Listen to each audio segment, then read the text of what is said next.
AI Gurutuma, your AI learning companion. ආයිබෝවන් level 2 එකට ඔයාලව සාදරයෙන් පිළිගන්නවා. මතකනේ ලෙවල් 1 එකේදී අපි wake up වුණා. දැන් ඉතින් වෙලාව හරි එළියට යන්න.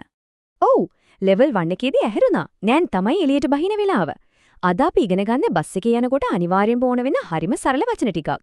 මේවා simple words. ඒ නිසා හොඳට අහගෙන ඉන්න. අපි මේ වචන ටික ඉගෙන ගන්නේ පොඩි කතාවක් විදිහට. අපි මේකට කියමු මයික්‍රෝ ජර්නි එකක්. ඒ කියන්නේ පුංචි ගමනක් කියලා. කෙනෙක් බස් එකේ යන විදිහ ගැන වචන 6කින් කියන කතාවක්. හරි. දැන් හිතන්නකෝ ඔන්න ගමන පටන් ගත්තා. පාර දිගේ ඇවිදගෙන යනවා. එතකොට හිතෙන් මෙහෙම කියන්න ඕනේ. මම දැන් පාර දිගේ ගෝ කරනවා. ඊළඟට අපි බස් එකට නගින්න යන තැනට යනවා. ඒ කියන්නේ මම බස් ස්ටොප් එකට යනවා. බස් ස්ටොප් එකට ගියාට පස්සේ ඊළඟට මොකද කරන්නේ? බස් එක එනකම් බලන් ඉන්න ඕනේ නේද? ඉතින් බස් එක එනකම් මම වේට් කරනවා.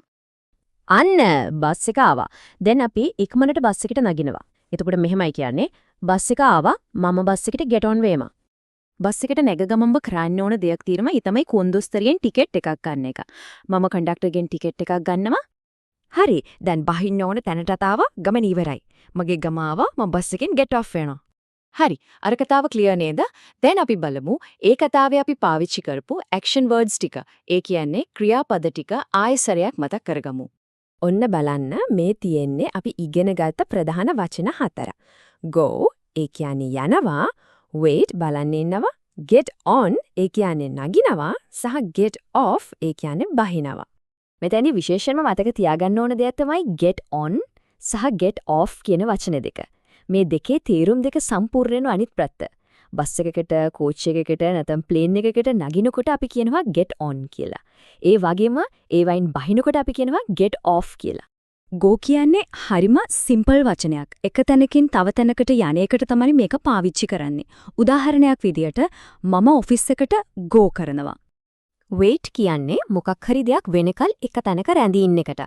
මතක තියාගන්න අපි සිංහලෙන් මම බලන් ඉන්නවා කිව්වට ඉංග්‍රීසියෙන් කතා කරද්දී කෙලින්ම I wait කියලා කියන්න පුරුදු වෙන්න.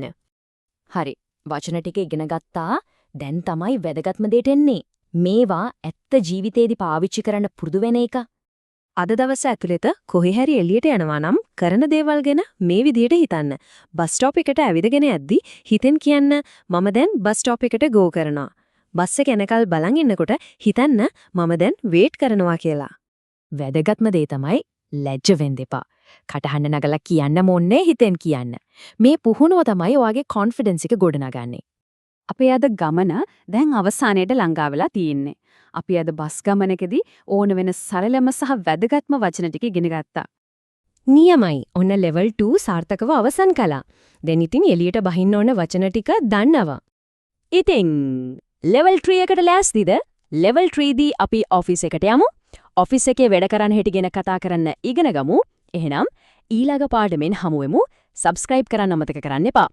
Thanks so much for watching, everyone. Make sure you hit that subscribe button right here and check out the next episode. See you in the next one.